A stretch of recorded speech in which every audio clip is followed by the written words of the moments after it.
when I was talking about him. That makes me sad. It really does.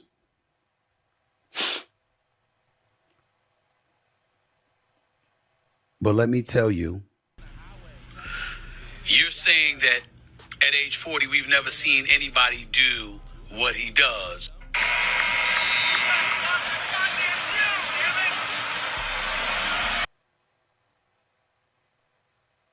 That makes me sad. It really does.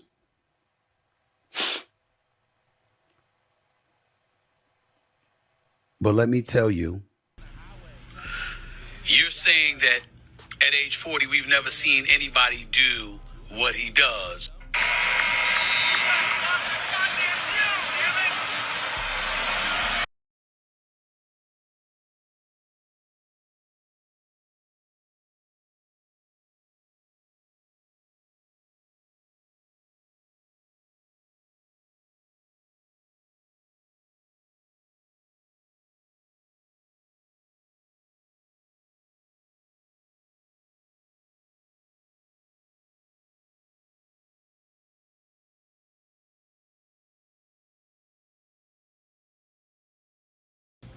With LeBron James as a father. Stop this. This LeBron sensitivity is just beyond the pale. You call him the second best player in the history of the game. You're insulting him because you said he's not the GOAT. You're saying that at age 40, we've never seen anybody do what he does.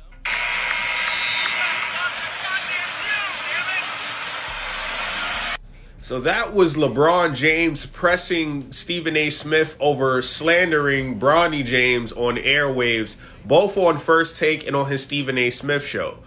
LeBron saw Stephen A. Smith courtside at the Lakers game last night where they took on the Knicks and decided keep that same energy in person. You feel me? Now, some people are split on this. Did Stephen A. Smith deserve to be pressed by LeBron, or was he just keeping it real with his opinion on Bronny James, saying that Bronny isn't ready to play in the NBA? The clip that I showed in the second video was from a game where JJ Redick gave Bronny some pretty valuable minutes in the game against the Philadelphia 76ers, and Bronny did not perform well. And Stephen A. Smith was saying Bronny doesn't deserve to be in the league right now. He may be ready for the G League, but not ready under the bright lights as a Los Angeles Laker.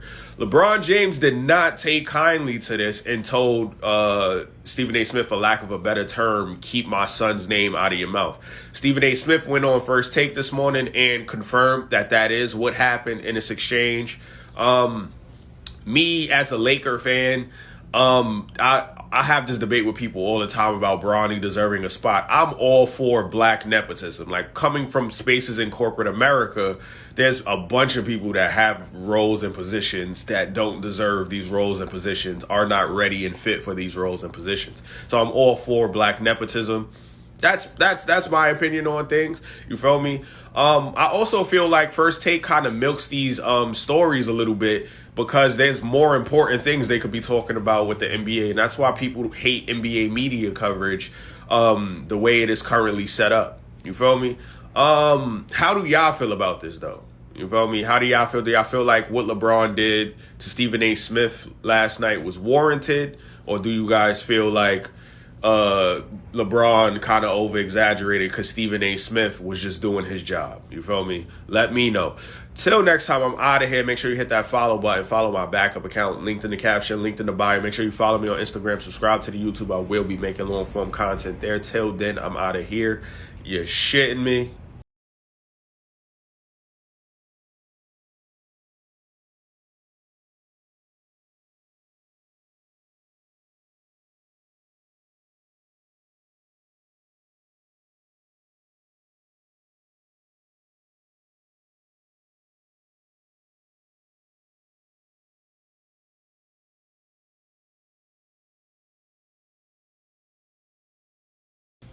With LeBron James as a father. stop this. This LeBron sensitivity is just beyond the pale. You call him the second best player in the history of the game, you're insulting him because you said he's not the GOAT. You're saying that at age 40, we've never seen anybody do what he does.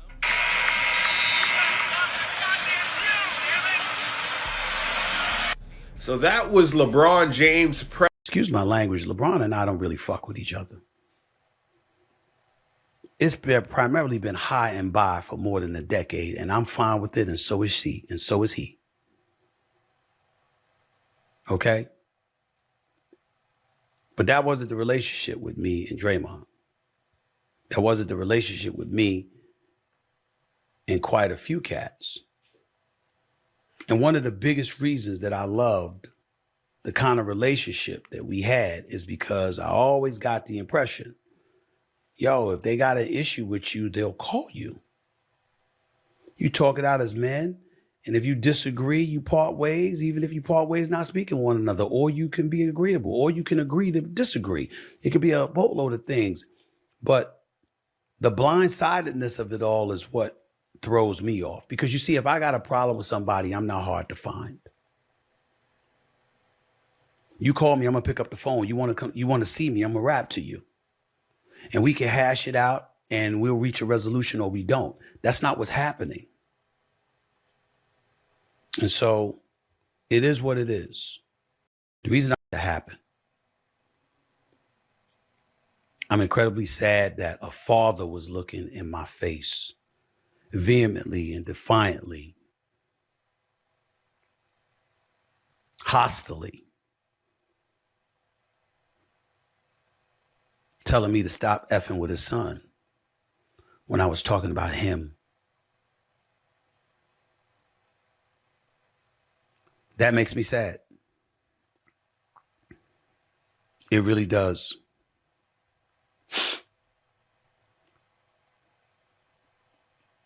But let me tell you,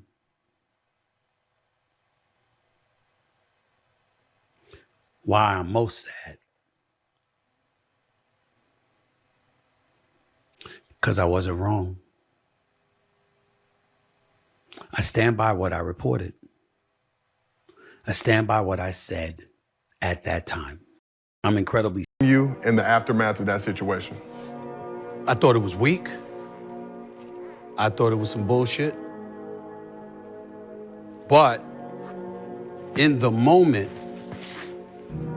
I knew that I was listening to a father. Here's what happened. I'm represented by William Morris Endeavor. The founder of William Morris Endeavor, Ari Emanuel, had courtside seats right next to the Lakers bench. He had Larry David with him, star of Curb Your Enthusiasm. I'm sitting with them. I get there in the first quarter. I'm sitting courtside, and I stand up, and then I got my head turned. And then I turn back around, and a lot of people thought this was the end of the game or something like that. This was in the third quarter. Apparently, LeBron had walked out of the timeout, and I turn around, and he's right here in my face. He said, yo, you gotta stop talking shit about my son. You gotta stop fucking with my son. That's my son, that's my son. And I was like, what? He said, nah, fuck that. I said, yo, let's talk later. He's like, fuck that, nah, fuck that. You gotta stop fucking with my son. And I said, all right, dude. And he walked off. So I remember during a timeout in the first quarter, seeing Bronny. And Bronny looked over at me, and he had this sad look on his face.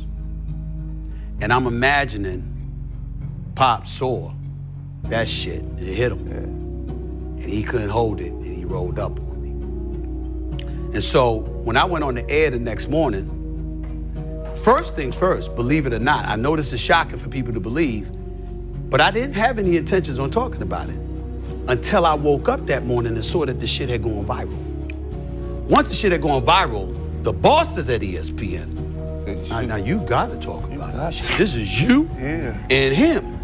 You got got to talk about it. I said, fine. So I go on the air and I said, the first thing that I'm going to do is establish that this was a father talking to me, not a player. And that was what threw me off. And I was glad, even though I thought that he misrepresented the argument, I was glad he did. Because you see, what he was really talking about, which was confirmed with his conversation with Richard Jefferson, is that I was talking about him as a father. And so what happens is that had he said that to me, then I wouldn't have been thrown off. I'd have came right back at him. Yes, I was. I was talking about you. You did this shit, which I'll get to in a second. But because he didn't do that, I said, fine, you let it go. Mind you, I just agreed to my contract. Courtside, that day was when it was announced.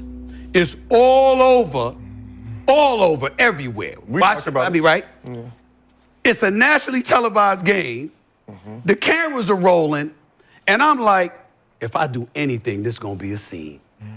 Now, we can sit up here in front all we want to and act like we don't work for somebody. Damn it, I work for Walt Disney. And if I had gotten into some shit with him at courtside right there at that moment, no matter how right I would have been, it would have been wrong. And I was like, I'm not gonna do this. But once I saw the tape of him talking to Richard Jefferson Saturday night in Boston, that was when I got really pissed because that was confirmation. What do you make of pressing Stephen A. Smith over slandering Bronny James on airwaves, both on First Take and on his Stephen A. Smith show? LeBron saw Stephen A. Smith courtside at the Lakers game last night where they took on the Knicks and decided keep that same energy in person. You feel me? Now, some people are split on this. Did Stephen A. Smith deserve to be pressed by LeBron, or was he just keeping it real with his opinion on Bronny James, saying that Bronny isn't ready to play in the NBA? The clip that I showed in the second video was from a game where JJ Redick, journalists having the right to opinions. I think LeBron James, in his mind, is doing the right thing. Don't badmouth my son. But I've seen many broadcasters get their kids into broadcasting, and their kids aren't very good. So my take is, listen, you have an $8 million contract. You're fair game. That's the way it goes. From the NBA player's perspective, it's just the reality of the predicament that they're in. They have this wonderful life that comes from being a professional basketball player, but it comes with this criticism. The second piece of it is, to me, the criticism is authentic and necessary. And I was thankful in LeBron's tweet thread that he included in there, like, hey, when players fail, we need to discuss it. And I'm so glad he said that, because here's the thing. Sports are nasty. They're mean. They're violent. You talk shit. You step on each other to get to the finish line. And there's a winner and a loser. And in order for us to discuss the winner and the loser, it inherently requires us to be critical from time to time. I wanted to make this abundantly clear for all of you coming into my comments. LeBron James, I stand behind what I said. What you did getting Bronny a job in the NBA is no different than a YT man giving his son a job at his company, even though he has not done the work necessary. He's not demonstrated the capability. And I feel like Papa Pope, you should have told your boys, son, they're already coming for you. You need to be twice as good as them to get half of their respect. And the fact of the matter is, Bronny is not. The fact of the matter is, there are dogs in the G League that would give him buckets. There are brothers in the NBA right now that would crush him. You cannot save a man from other grown men in a sport like the NBA. You don't have a dream, and this is not about him getting to the mountaintop, LeBron. The fact of the matter is, Bronny is not good enough to play with the big dogs. And the longer he plays in the league, which will probably expire by the time you leave, he will get destroyed. You can't engage in nepotism and then get mad when the facts start facting and the data starts showing up. That boy is a boy amongst men. This is the NBA. This is not play. This is not ASA. This is not the Legal Memorial Drive in DeKalb County. This is not high school basketball. This is not college ball. This is grown man $1 million ball. And if your son can't play it against the big dogs, he doesn't deserve a seat at that table. But if you want to engage in nepotism, that's fine. If you want to do that, that's cool. Don't get mad when the results demonstrate what I said to be true. You dig? Church. Don't change up the energy now that LeBron is not in your face. Now, I've been giving Stephen A the benefit of the doubt, and I honestly have been arguing in his favor because I do feel like Bronny is a pro. So as a pro, commentators have the right to speak on you. And as a father, I understand why LeBron would have some problems with that. But at the end of the day, if you want your son to be a pro, it comes with the game. So it is what it is. But for Stephen A to come up there on Gilbert Arenas' podcast today and say that LeBron was weak for approaching him during the game, and to also say it was BS, and to say he has some words for him, is distasteful and is wrong.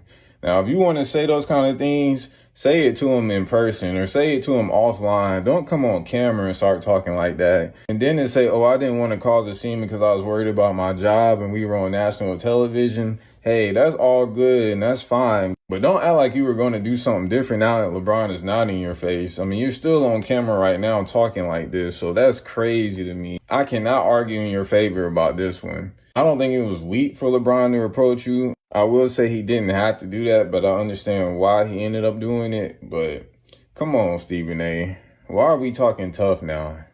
Stephen A. What up, black folks? Stephen A. Smith. Better think long and hard before you mention the name Bronny James again. Because I couldn't hear what the LeBron James said, but I could see his face. And yeah, I got 3 boys. I got 3 sons, and I just seen that look on my face. So if I were you, I'd find something else to talk about besides Bronny James. You know, the fact that Bronny James with the 55th pick in the draft, the fact that he's even being talked about is a travesty. He's just a guy on his basketball journey, you know, and y'all won't allow him, you know, to compete or learn the game or see where he ends up at the end. You know, you guys, you haters, you LeBron James haters, has, you know, moved over to his son now. So now he can't even get no goddamn peace. So yeah, I'm glad LeBron James pulled up on your monkey ass. You should think long and hard before you mention that man's son name again. You know, because when you do mention it, you know, you don't have good intentions. You know, you always get that bullshit ass, you know, he's a great kid, this, that, and the other, right before you tear him down. So yeah, keep that man's name or his family's name out your mouth, like he said. Because the next time, yeah, he might do something worse. Peace. Smith got approached by LeBron last night, and LeBron went ahead and told him, hey, keep my son name out your mouth. You ain't even got to take it there. And on ESPN today, Stephen A is very, very calm. He ain't raising his voice. He's clearly explaining, like, LeBron approached me as a father that wasn't a basketball player. All right? He approached me. I wouldn't necessarily call it a conversation because I didn't get to say anything. It was more of a confrontation. His agent, Rich Paul, had my number. He could have called me. Nah, you was criticizing him and his son publicly, so he's going to check you publicly. You was complaining saying that LeBron needs to stop this. This is just a father love for his child, but his child does not belong in the NBA. He got drafted 55th overall. Why do they make it seem like this dude he was a lottery pick? He plays a minute and a half at the end of games, and y'all expected him to drop 20. And then when Bron get on your ass, now y'all talking about, oh, he's so sensitive. Oh, he fake tough guy. Oh, no. This is about my boy. I ain't said none about what you said about me, my career, ever. But now you talk about my son. Skip don't go outside for a reason. Skip don't want to run into LeBron. Skip don't want to run into the people he talk about. He stays at home. Could say whatever he want. People don't have no understanding behind their children. Now you sit and talk about LeBron all the time. So what he's telling you right now is don't play with my child, okay? And you're not about to bully him, and it is what it is, okay? So y'all can sit there and say that man was sensitive and he shouldn't have did this and whoop this. I don't care. People don't have no understanding. He's stopping him before he gets started, okay? So I don't feel that LeBron was wrong. It kind of remind me of Will Smith a little bit when that happened with Jada. Like, keep my wife's name out your effing mouth, okay? But I still say people don't have no understanding about their children. It is what it is. You can talk about me all day, okay? But when it come down to my children, don't play with me. Okay? Go find somebody else to play with. I promise you, you barking up the wrong tree, you will see a different side of me. And that's what I saw what LeBron did. All he did was took up for his child, letting him know, keep my fucking son name out your mouth. Be blessed, hugs, and love, J-Lo. Made it very clear to Stephen A. And Stephen A. clarified via Twitter, because everybody was asking him, okay, what happened? What was the confrontation? What are you going to say? He said, I didn't want to have to address this. I wouldn't have either had it not gone viral. Now I have no choice. So then he further clarified what the conversation was. There's a lot of back and forth on should he have said something, should he have not? But I want to ask you first, Trista, what's your opinion on the confrontation to begin with? Just seeing LeBron go and approach Stephen A.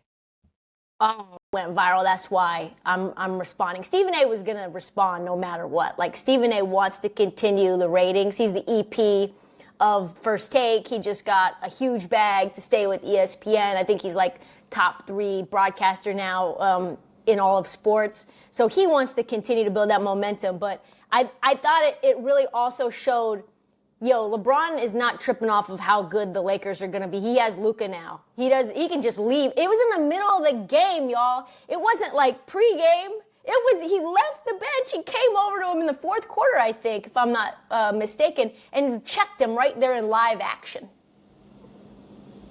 I don't buy any of it. I don't. I really don't. I'm thinking about it. If LeBron walks up to Stephen A. and he checks him, right? Where could it possibly go? There's nowhere it could possibly go. If you think about it, if LeBron hits him, what did he get sued for? About $50 million? What is it? Stephen A. versus the Lakers, Stephen A. versus LeBron, Stephen A. versus Bronny. All of that is in Stephen A.'s benefit. All of it goes to his benefit. The ratings go to his benefit. The conversation goes in his benefit. Only thing LeBron could do is lose in that situation. It's nothing he could really do. So when people say he checks Stephen A., it really just showed that it's getting to him, actually, because as your son get to a certain age and he's playing the sport, if you don't get him in this league, we're really not having this conversation. So you put him in a position to get that scrutiny. If you didn't think he was ready, it would have been better to not bring him to the league. And I say that with all due respect, but it's really just all bad on LeBron's part. It's everything about it points to higher ratings for Stephen A., more money for Stephen A., more looks.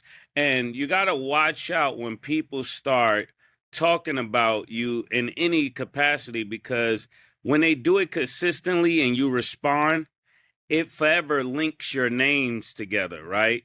So there's people that latch their names on the Stat Baby. Let's say Stat Baby get going and you get bigger and bigger and bigger, or Trista get bigger and bigger and bigger. And some little girl somewhere just says, you know what? I don't have that celebrity. But if I say something about Stat and she's unwise enough to comment back to me, then that links us together, because now everywhere Stephen A. goes, people are asking him about who? LeBron. And when you're the face of a league, when you're considered a GOAT to some people, he put his name with the GOAT without ever playing any basketball, without ever running any laps, without scoring 50,000 points. His name will eventually become synonymous if you keep arguing with him, because every time they'll bring this up, you'll have to tell people, don't ask me about that individual as LeBron. Because people going to want to know it, because it's something interesting. And not only do you now link it with LeBron, but now it'll be linked with Bronny. And who knows, if Savannah goes somewhere, somebody might ask her the same thing. Well, we asked LeBron this, but how do you feel about it? And you just never want to put somebody in your story if you don't have to. So I know a lot of times I'm saying stuff, but I'm just saying it to give the objective view. I have nothing against LeBron. I don't get anything by trying to diminish his greatness or anything like that. And I wouldn't want my name synonymous with his. I wouldn't want my names attached to his, because of hating on him or saying something that was in opposition of him. But as celebrities, we must watch out about that. That's why when some people say something about me, I don't have nothing to say. Gave Bronny some pretty valuable minutes in the game against the Philadelphia 76ers, and Bronny did not perform well. And Stephen A. Smith was saying Bronny doesn't deserve to be in the league right now. He may be ready for the G League, but not ready under the bright lights as a Los Angeles Laker. LeBron James did not take kindly to this and told Stephen A. Smith, for lack of a better term, keep my son's name out of your mouth. Stephen A. Smith went on First Take this morning and confirmed that that is what happened in this exchange. Me, as a Laker fan, I have this debate with people all the time about Bronny deserving a spot. I'm all for black nepotism. Like, coming from spaces in corporate America, there's a bunch of people that have roles and positions that don't deserve these roles and positions, are not ready and fit for these roles and positions. So I'm all for black nepotism. That's my opinion on things. You feel me? I also feel like First Take kind of milks these stories a little bit, because there's more important things they could be talking about with the NBA, and that's why people hate NBA media coverage the way it is currently set up. You feel me? How do y'all feel about this, though? You feel me? How do y'all feel? Do y'all feel like what LeBron did? Hello, everyone. This is Kendrick Dix for your viral preview. On the viral preview this week, we talk about LeBron James criticizing and confronting Stephen A. Smith. Stephen A. Smith, who's been known as a long-term critic, has criticized LeBron's son, Bronny, over his performance as a Los Angeles Laker. And LeBron's not taking no mess. When they say Papa don't take no mess, LeBron's not taking no mess whatsoever when it comes to his son, Bronny. Bronny, we haven't heard from what's going on with Bronny, but Stephen A. Smith reacting like he's been heartbroken by LeBron on what went down. We're going to give you the insights on what's going on the next edition of Viral, as LeBron James confronts Stephen A. Smith